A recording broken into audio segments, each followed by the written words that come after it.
This is basically just the density of states, and these pictures are representing what the spatial distribution of density of states look like as a function of energy.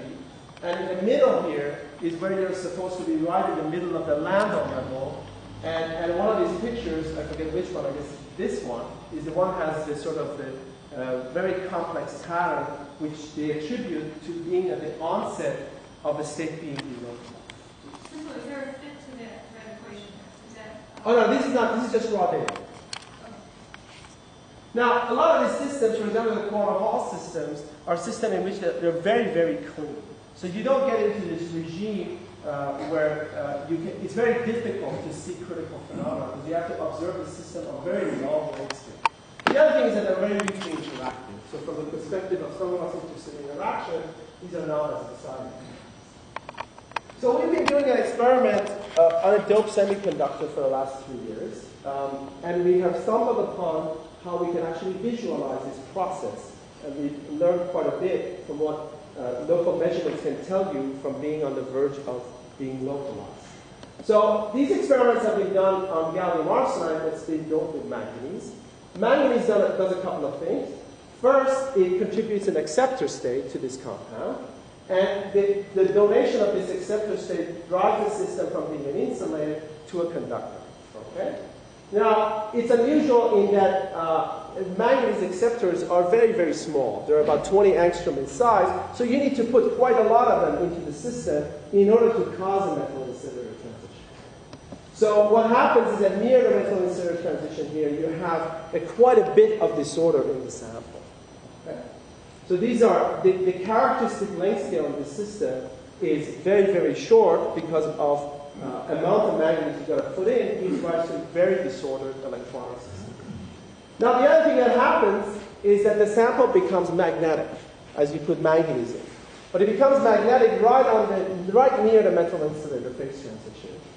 And what we do know is that as you increase the manganese concentration, which contribute holes to this compound, the TC of the sample keeps marching up and up. And part of the interest in this compound is the interest to make a semiconductor that's magnetic at room temperature. And why is that interesting? Well, it's interesting in that if you can gate it and tune the ferromagnetism electrically, you can basically write, you can make a new kind of device in which you use electric field to write magnetic information. Now, there is a lot of controversy about what causes magnetism in this compound. Okay? And being near the metal insulator transition, there's quite a bit of dependence, for example, on the disorder on the sample. And if you like, there is sort of there's no consensus of actually what mediates magnetism in this compound. So one very simple picture that people have proposed is that if you put manganese enough of it in there, essentially you'll have some raw impurity band that's been merged with the valence band of gallium arsenide. And it's some valence band that's sort of mediating magnetism. And there's been a lot of calculation using very simple ideas of just sort of block-like states mediating RKKY interaction. Another set of ideas have been, well, if you put manganese in, maybe the band that it creates is narrow enough that it's sort of distinct from your valence band. And actually magnetism is originated in this sort of distinct impurity band. But mostly what has been ignored is that the samples are highly disordered and also you're near the metal insulator transition, and the role of all of that and electron-electron interaction has been ignored. But there is now, as of the last few years, is more and more evidence that you just can't ignore your proximity to the metal insulator transition, and you can't ignore electron-electron interaction. There's a lot of transport studies that shows all the signatures that we are familiar with in the sort of scene in the 80s in the disordered metals in this compound. And as you dope them less and less, they become more and more disordered. Okay, so we actually have done quite a bit of work on manganese and gallium arsenide.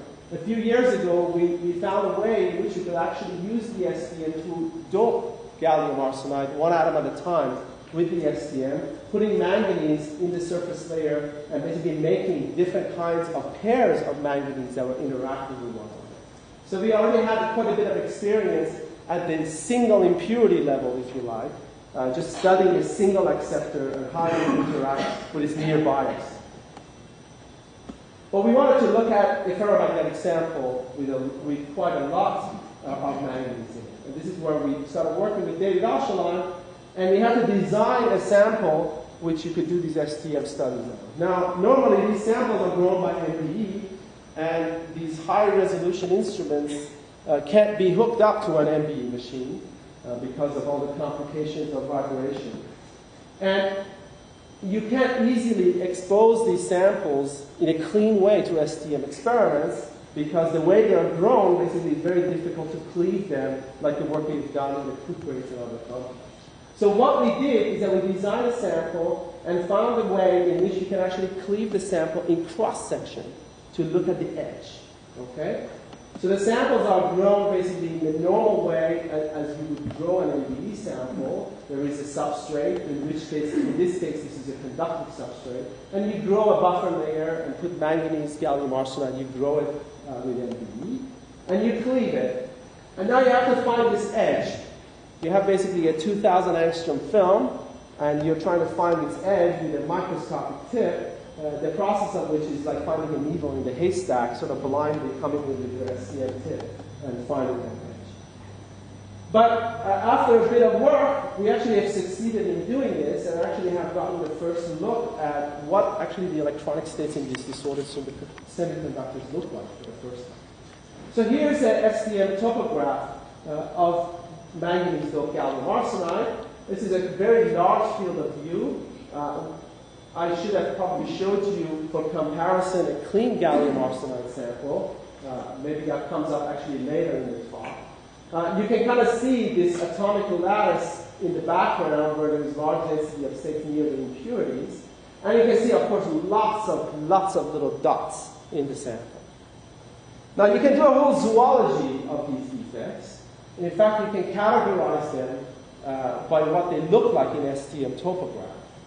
And going one by one, you can actually put them in different categories.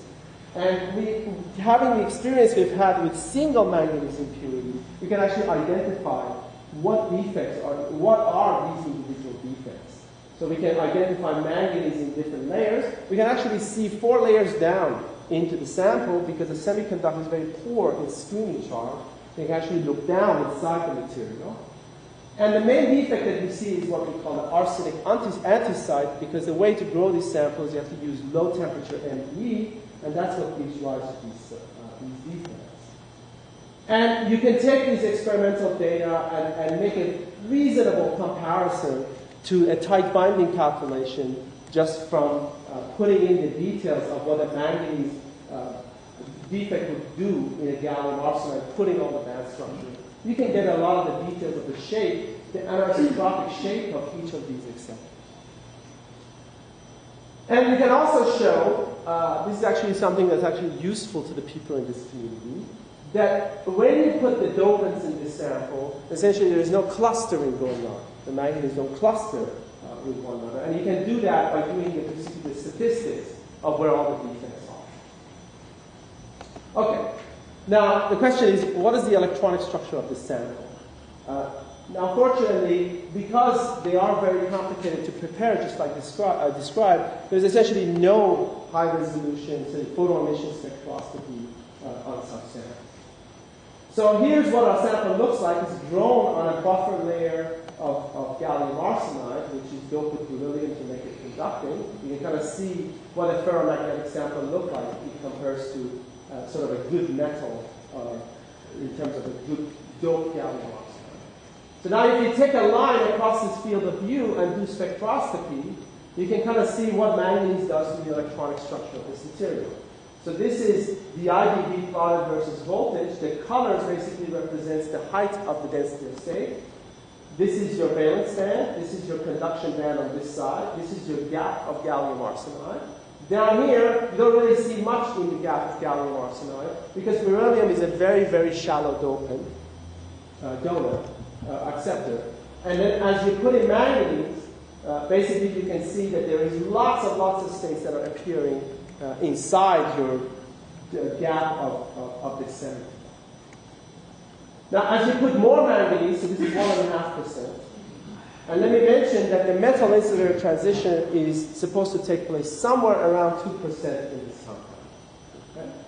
As you put more and more manganese, essentially you see more and more dots in the STM topographs. And as you do spectroscopy along similar fields of view, you see that there is a large number of in-gap states that are popping up in a higher dose manganese versus a lower dose manganese. So this all makes a lot of sense. Now, you notice that in these images, near zero, there's always something going on near zero bias. And in fact, if you zoom in on that region, and essentially average all the tunneling density of states taken over the entire sample, you notice that there is an anomaly right near zero bias that gets softer and softer as you dump more and more manganese into the sample. In fact, it looks like the density of state near zero sort of follows the square root behavior. Now, this is again something we have seen before in disordered material near the metal insulator transition. Essentially, it's a behavior that is expected of samples being on the metallic side of the metal insulator transition. This it takes different names. If you're on the insulating side, we refer to it as a Coulomb gap. And on the metallic side, it goes like we call it the correlation gap, which is sort of what's proposed in these early work in the 80s. So these are signatures of electron-electron interaction in these samples, which are enhanced by the presence of a disorder in the sample. Okay? And of course, it is complicated because all of this is happening at the edge of what looks like a valence band in this compound. Okay? And this is very difficult to sort out what these different things are, but it really looks like this singularity near zero bias is sort of consistent with electron-electron. Okay, so now for the first time we have a sample which is very close to the metal insulator transition. And we have very high resolution spectroscopic measurement of it.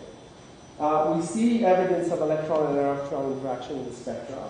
So now the question is, what does it look like in real space? So I'm going to walk you through this. So here's our average density of state. We can look at each cut in energy and ask what does that look like in real space. So here's what the sample density of state looks like if you're deep inside the valence band. Okay, it looks like disorder. Remember, this is a very large field of view. The size of each of the acceptor states is about 20 angstrom, very small. Now watch this as we change the energy here. Now here we are coming towards the Fermi energy. Okay. And we see a lot of disorder in the density of state. Here it is right at the Fermi energy, and here we go deep inside the valence state, inside the gap. Okay. Now on this side, deep inside the gap, what these pictures look like, red being high and blue being really low, it's sort of what you might expect to happen, right? You have a bunch of localized states which are perhaps not talking to one another. And they show up in density of states as essentially bright peaks that are sort of disconnected from one another. Okay. Now let's put all that together. What we're seeing here is it looks like mostly an average signal that's modulated by the presence of dopants. And then as you go toward the Fermi energy, you can see some structure in the data, which we'll get to in a second. But the structure on this side looks like kind of localized, if you like, little dots. So one way to get some understanding of what's going on in the data is that we can just ask the question, how is this data correlated with itself? Okay? And what is the length scale of this correlation? So deep in the valence band, if you compute the correlation, the autocorrelation of this image with itself, you find that the data is basically correlated over a length scale of, say, 20 angstroms. Okay. So this is not so surprising. You have some band, and it's just being disordered by the presence of these defects. You can go deep inside the gap and do the same calculation, and you can find that, again, essentially the correlation length is very short. You just have basically small puddles of states in which they have a range of correlation about 20 angstroms. Well, what surprised us was if you look at what happens as a function of energy, there is a sort of a divergence of these correlations as you go towards the Fermi energy. Okay? So let me say again what's being computed here. You're looking at the length scale of the correlation in the density of states. Okay? So here, what this is corresponding to are basically these objects that in the density of states look like these very sort of larger pieces of large or small density of states. In fact, if you look at this data just as a function of energy, it looks like there is some length scale that's basically diverging as you go towards the Fermi energy in the data. I didn't understand the length scale. Could you tell me how you did that first lesson? So what you do here is basically compute, you have a density of state as a function of R, okay? And you basically ask the question, you compute the autocorrelation. I'm sorry? R is where your origin is. Yes, so you're basically computing the correlation between 2 points that are separated by R. Okay? So if they're separated by R, if they have the same energy, then they come behind. Right, so basically you can look at this picture and say, if I ask what the correlation length of this data is, if I take the picture and displace it by 20 angstrom and multiply the data together, basically I get some signal, which is like 1 here. If I do this, I'm sorry, the color scale is not showing up very well here. If I do this at very large length scale, I get essentially 0. There is no correlation at long length scale of data. Okay? But there seems to be a correlation in the long length scale of the data right at the Fermi. Okay? But are you plotting the correlation function or the correlation length? Okay. There are 2 things. So here I'm going to plot the correlation function versus distance. That was plotting the correlation. Well, that was just showing you a color scale of the correlation, okay, as a function of energy, right? So let's go to this one. Maybe this is easy. So let's look at the black line. Black line is just computing the correlation as a function of distance for the map that's taken right at the Fermi. What this plot is plot in log versus linear scale, okay? No, actually log versus log scale. This one is log versus linear scale, which looks like over some range of the data, basically you have sort of power law behavior of the correlations. Now, admittedly, the range is short, okay? But what's interesting is that if you tune just away from the Fermi energy a little bit, you find that it doesn't follow a power law. In fact, it looks like it behaves like an exponentially decaying function. So away from the Fermi energy, it looks like the correlations are dying exponentially. And if you were forced to pick a length scale out of the data, you would pick a length scale associated with a single impurity wave function, about 20 angstroms. Okay? And if you look at right at the Fermi energy, you would say that there are long length scale correlations in the data. In fact, probably what we are limited by in the experiments is picking a large field of view. You know, this is our field of view is say 1,000 angstrom, or being at low enough temperatures where the energy resolution of the experiment comes into play. This experiment was done at 4 Kelvin. I have a question. Is that possible to see this autocorrelation function by some other method that use On this scale? Yeah. I don't know. That's a good question. I don't know the answer. I think it's very hard. It would be hard for me to imagine that a length scale, like if you go back, essentially, let's see. Yeah, you can kind of see what I'm talking about in the data. Essentially, what I'm talking about are these objects that develop basically larger and larger sort of features in the data as you go towards the Fermi energy. Whereas if you look over here, essentially you're dominated by the correlation associated with these small objects. So you need a technique that essentially can pick out these things that are not in any way spatially organized, like they're just random sizes.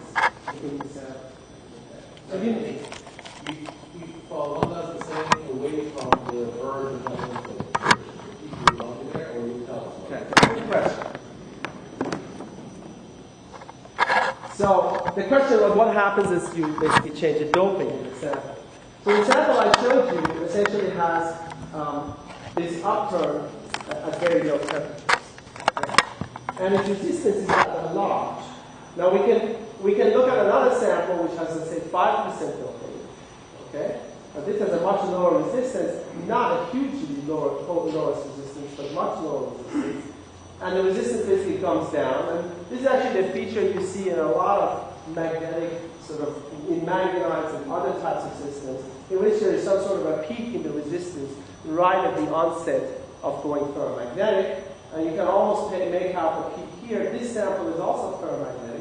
It has a TC of about 50 Kelvin or so. Now, what you notice in this sample is that when you go to low enough temperature, there is still an upturn, admittedly much, much weaker. Okay. Do you think there's any directionality associated with that standard length scale?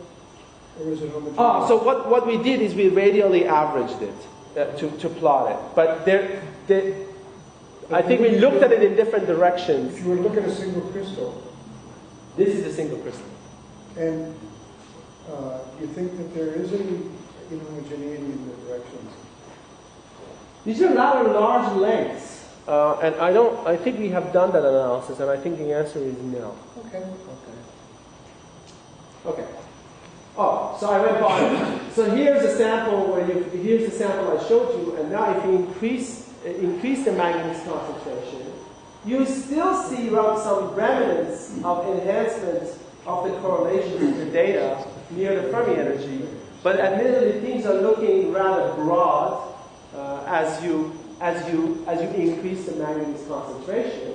So it looks like these samples, whatever is controlling the correlation length right near the Fermi energy, which is diverging perhaps at the lowest doping, is getting softer and softer as you increase the manganese concentration. Ali, it looks really as if the correlations are much more pronounced in the low density of states regime than they are in the high density of states regime. So for example, if I extract a correlation length from your color map by looking at 1 over E point, which is about 10 to the minus, I don't see any divergence at all. So 1 over E would be the red to the black. Red to Well, the so your red line is all below 10 to the minus 1, all below 0.1. Yes. Right? And so if I look at that bottom color thing, I see Maybe there. it's useful to look at this Yeah, one. right. But it's just to say, of course, that if you look at short scales that are dominated almost entirely by an individual impurity state. At large energies. And large energies. Okay. Exactly. So if you were to divide that out. So the way you compute this out of correlation is you take the average out. No, I'm saying take the average out. What I'm just saying is, why not take the data of large energies Okay. and divide all of the data by that data of large energies, because that structure sticks you in the face, and of course that's just where the impurities are. That's where the impurities are. But what if you just But I suppose that I the real point is, if you just look at those images, the Right. correlation length is appearing in the blue bits and not in the red bits. Well, in fact, if you this is just a matter of doing the color scale. You can actually adjust this color scale, so you can basically say that the object that I'm plotting that's big, it's the red bits all interconnected. Well, I think I've just argued that it isn't the case, because if you go back to the plot you just had, where you plot the correlation. This one. Yeah, this one. So if you look at, there's, at the boundary between, look, if I want to fit an exponential, I fit it at the 1 over E. And there's a very small change between Exponential versus energy or exponential versus distance? distance. Okay, so for that, let me show you this one. Right. So if you look away from the Fermi energy, it looks like an exponential, and it's basically what you said. It's dominated Right. by the 20 energy. So that length scale is a trivial one that you don't Yes. care about. So it's just the point that it's really in the very low density of states. Right, but Right. essentially, between what's interesting about the data is that it's very sharp in energy. Yeah. When the length scale is large. So even if you fit it with an exponential, you see that there's a length scale that's getting larger as you go towards the terminal. That's the second observation. But I'm confused here with your definition of the correlation length. The correlation length is the Let's call it auto correlation. is the exponential decay. You have a power law. Always you have a power law when you have a phase transition. Yes. at critical point 2, and that gives you gives you different critical exponents. So, Precisely. Okay, so I don't understand. You have to have an exponential decay, and from the slope you get the inverse correlation there. okay, so what this data indicates is that if you're staying away from the Fermi energy. Okay, let's go back to the non-interacting case of metal-insular transition, which is what I showed you at the beginning.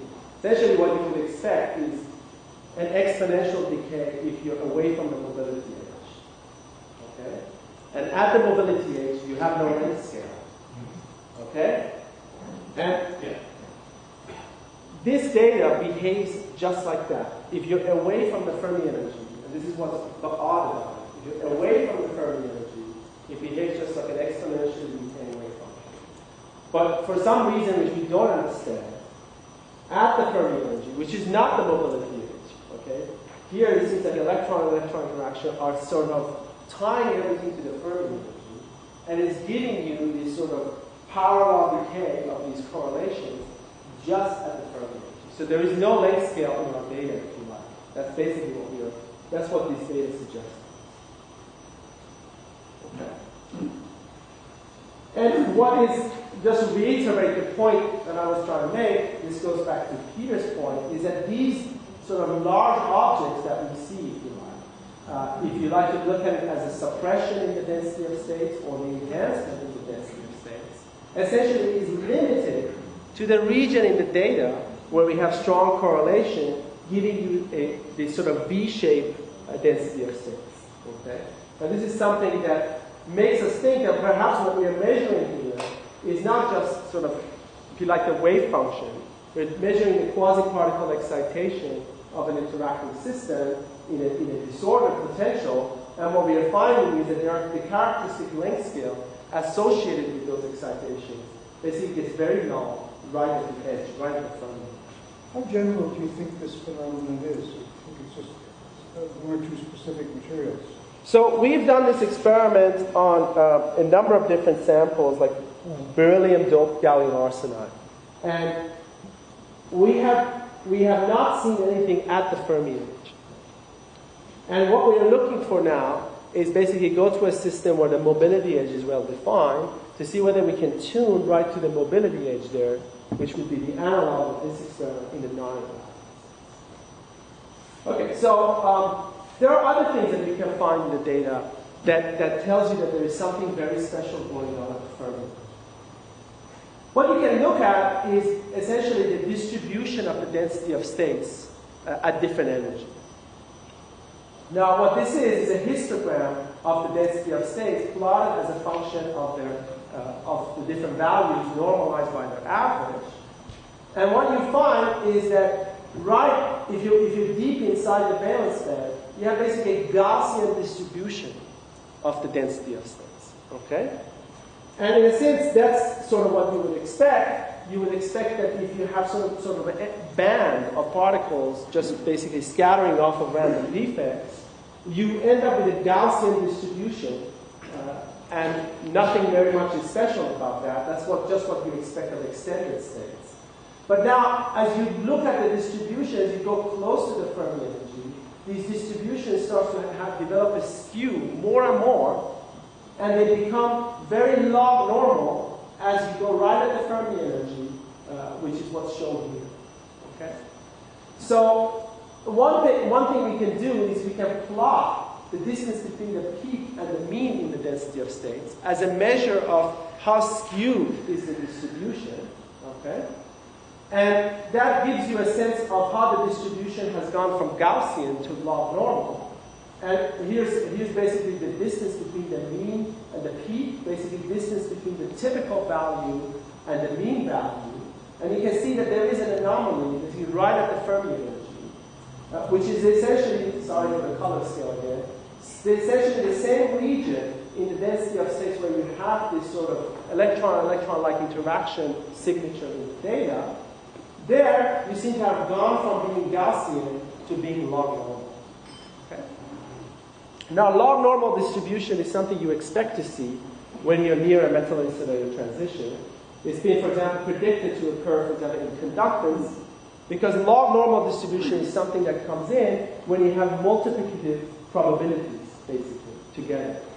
So, in a sense, what we are seeing here is a signature, if you like, of hopping-like conduction right near the Fermi energy, giving you the sort of log normal distribution for the tunneling density of states. So, as you dope the samples more, so that was the previous sample was very close to the metal-incident transition. As you dope the sample more, this behavior becomes softer and softer. So, for example, right at the Fermi energy of a higher dope manganese dope sample, the skew is not quite as pronounced as it was in a sample that was very close to the metal-incident transition. So, for example, this one, there's a wider range and more pronounced. Here is very narrow range and very hard to detect. Right. So this trend with going to being more and more Gaussian is something that happens as you dope the system more and more. And again, that's not that unusual, but this is a background, this random background which has a very asymmetric distribution is one in which you form these ferromagnetic states in. Okay?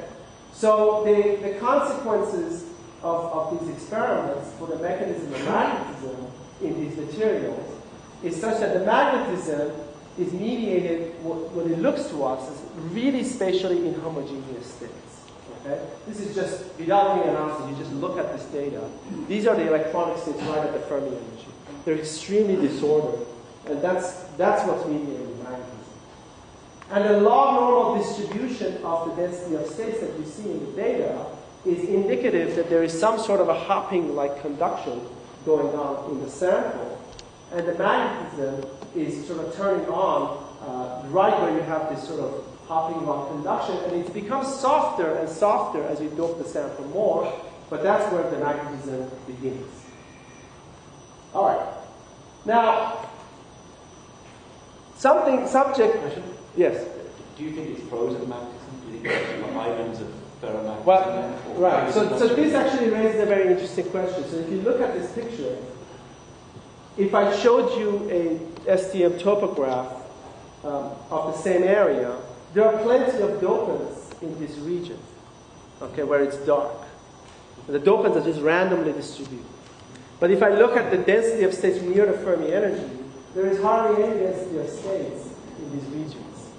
Okay? So this leads us to believe that perhaps the coupling of the spins, it's got to be, you would think, is much more, much better in these regions than they are in the dark regions. So the magnetism is not occurring in a homogeneous fashion, we believe. Of course, we don't have a signal, we don't have a signature of it just yet, but this is what this would imply. Now, being near metal incident transitions and probing electronic wave functions, there is probably a great deal of work done on this by numerical calculations. And one esoteric subject that often comes up is the issue that the wave function itself could have structure in it, which is a reminiscence of fractal structures you see in other areas.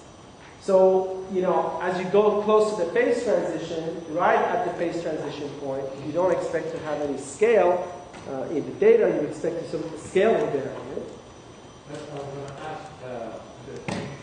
So, if you're saying something happens at the Fermi surface, then you can do some sort of finite size scaling now, with the left scale being the inter-distance or something like that. Well, the finite size scaling, I'll show you some other analysis. The finite size scaling we want to do is look at the system of different length scales.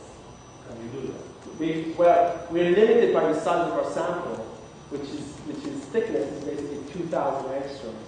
So what I showed you was basically a good third of the sample, a good half of the sample.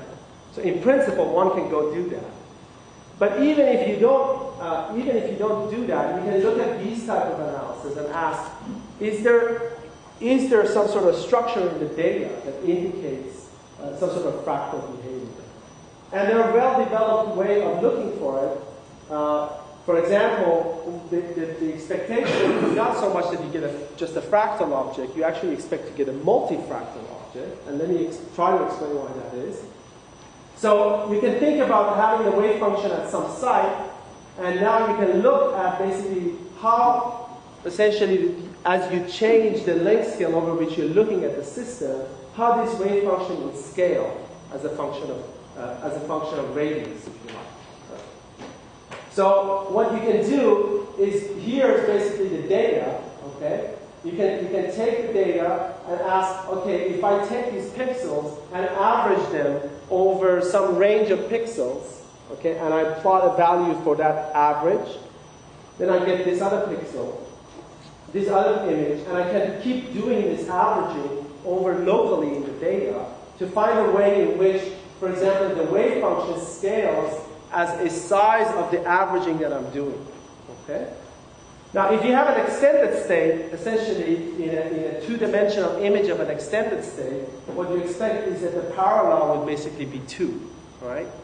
So if I just look at how this thing averages out, as I look at a larger and larger system, that's essentially what I would expect. But if you have a multifractal object, what happens is that if you do this analysis for each field, each area of your sample, if you like, you end up with a different exponent in different regions of the sample. Okay?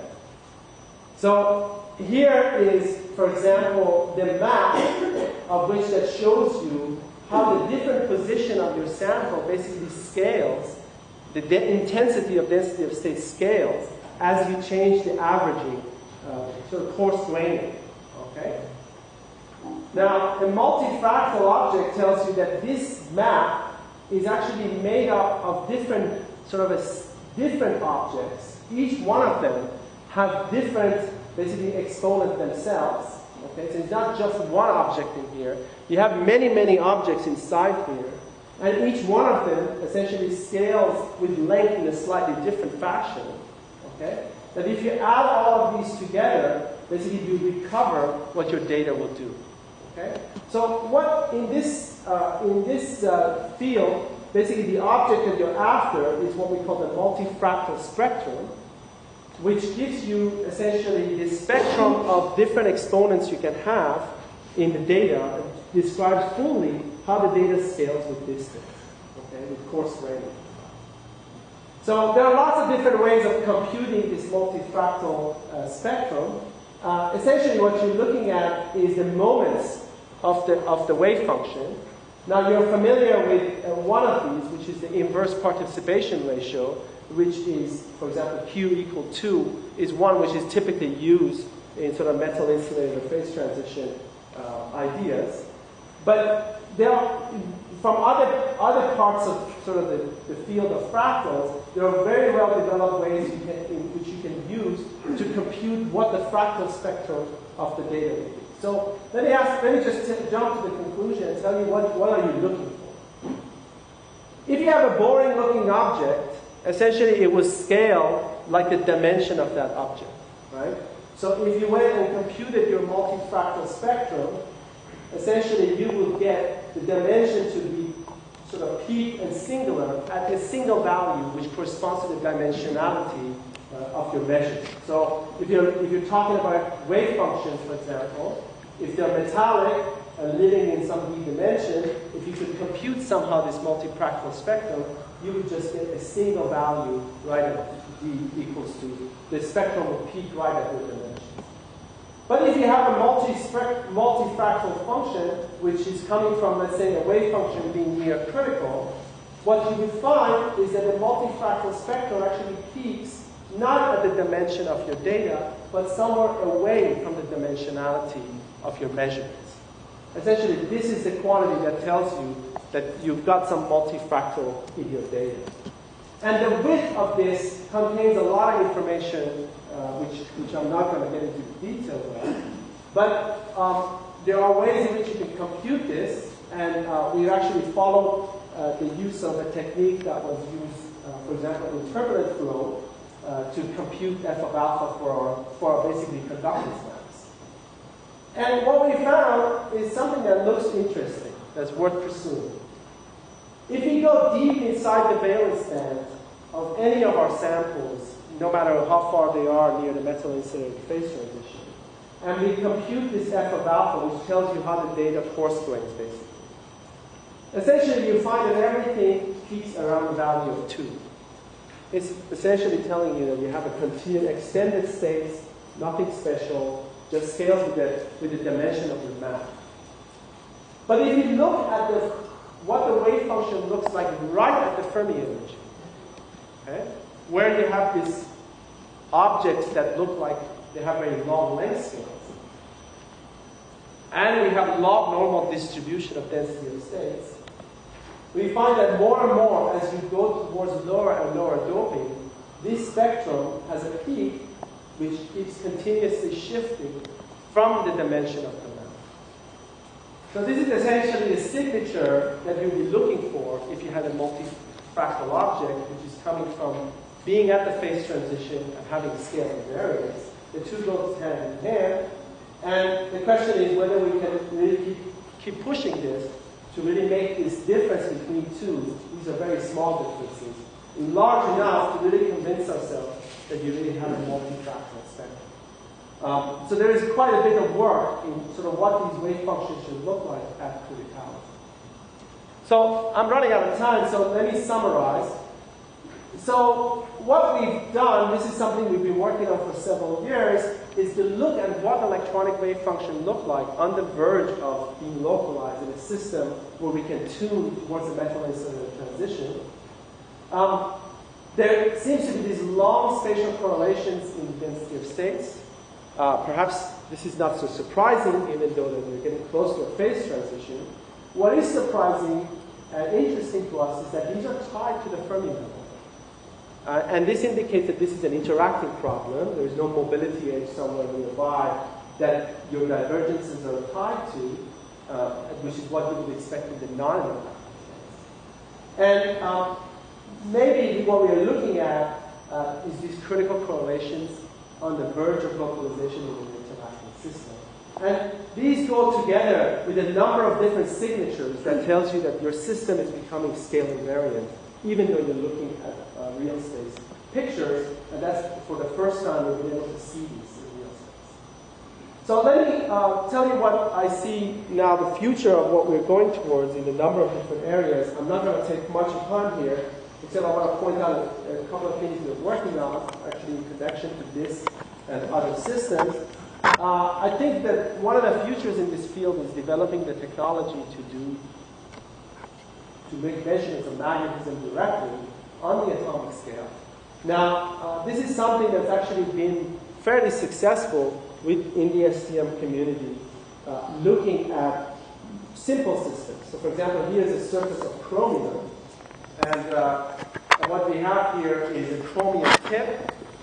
Chromium has this antiferromagnetic behavior that turns on, as we know, at fairly high temperatures. And this is a chromium, I forget what surface it is, but it's a surface that allows you to see basically two different spin polarization of chromium looking at exactly the same surface.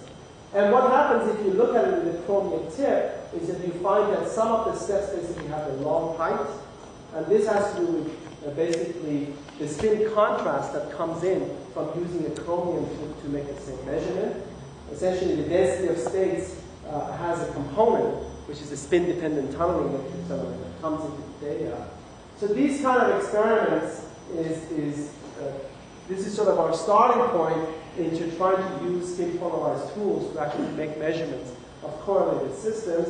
This is what we see in the future. And even in this problem, it would have great applications if you could find out, for example, whether magnetism is actually inhomogeneous. So let me just conclude. I gave you a little bit of discussion about what we have done over the years in recuperates and topological surface states. We'll hear more from Shu-Chang. I think one of the things that people like to see is work on heavy fermions using STM. We've just gotten started doing these experiments, and there's a lot of promise in these systems because we've been able to achieve atomic resolution images, for example, on several different heavy fermion systems, but the data is still in its infancy, so I don't get to talk about it in public. So a number of people do the work in the lab, and I think in particular, let me just mention Anthony Vitruvero and Pedram we've done all the work on magnetic semiconductors that I talked about. Thank you very much.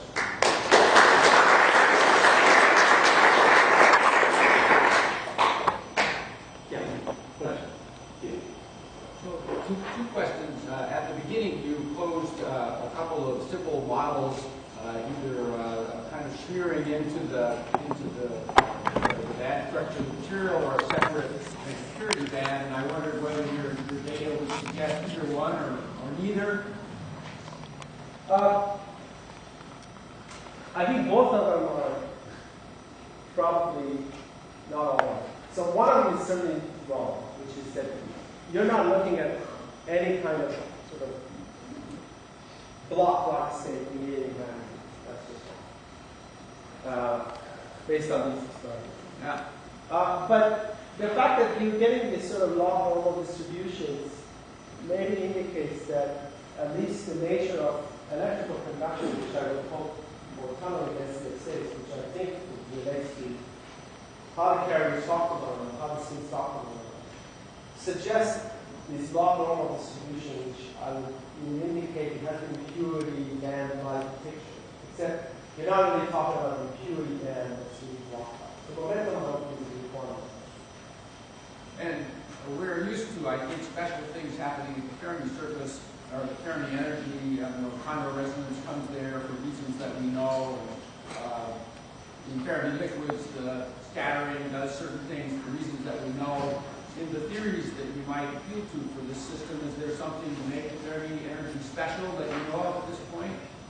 Essentially, most 95% of the work is still ignores any kind of electronic work.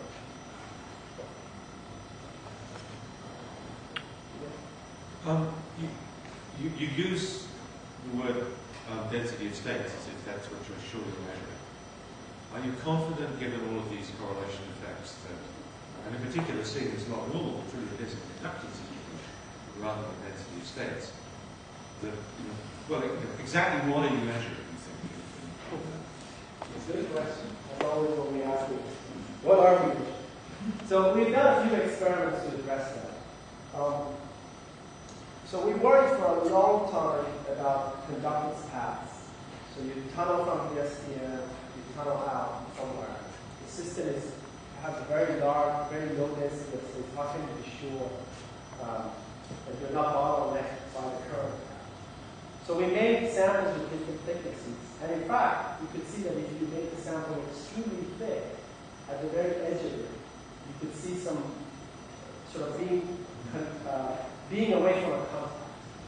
So what we ended up doing is design a sample which was smaller, it's only 2,000 angstroms, and we have metal electrodes on both sides, where all of the metal electrodes.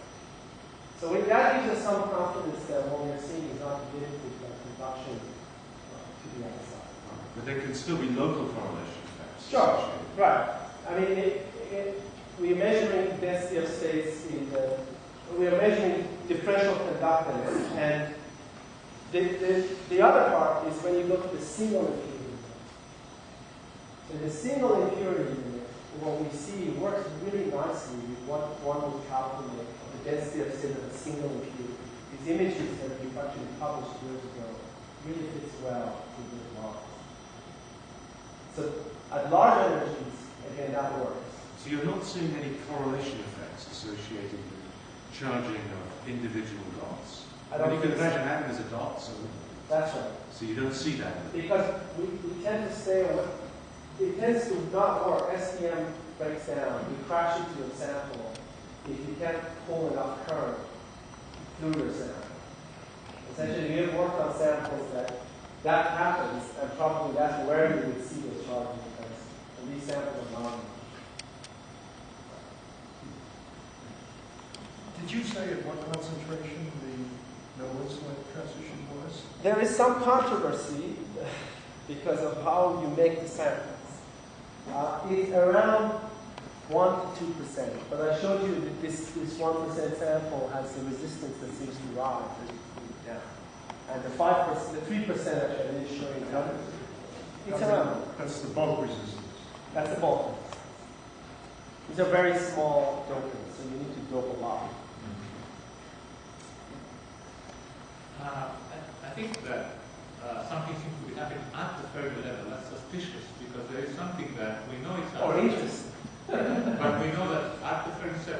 we know a length scale would diverge. That length, you can produce a diverging length scale all the time, which is take the lifetime of what the particle diverges and multiply that by the Fermi velocity. That gives you a length scale which is divergent at the Fermi level. Well, the other way you can look at it is that right at the Fermi energy, you don't have a lot of multi-electron processes happening. And as I tune away from the Fermi energy, I create a lot of multi-electron excitations. And that's why my length scale is going down. Some sort of damage. But I mean that's not the mod. You're not plotting a mod metal-infinite transition like doing that. But you're plotting the infinity of the lifetime of the. Well, this is really the question. Is that these samples behave systematically in a way that shows you that as you go towards the Mach limit in this sample, you go towards the with interactions in place, you get all the other signatures, and tied to that is this length scale. So that's what's needed. So, I mean, it would be nice to do this in a non-interacting system, but that's hard to find.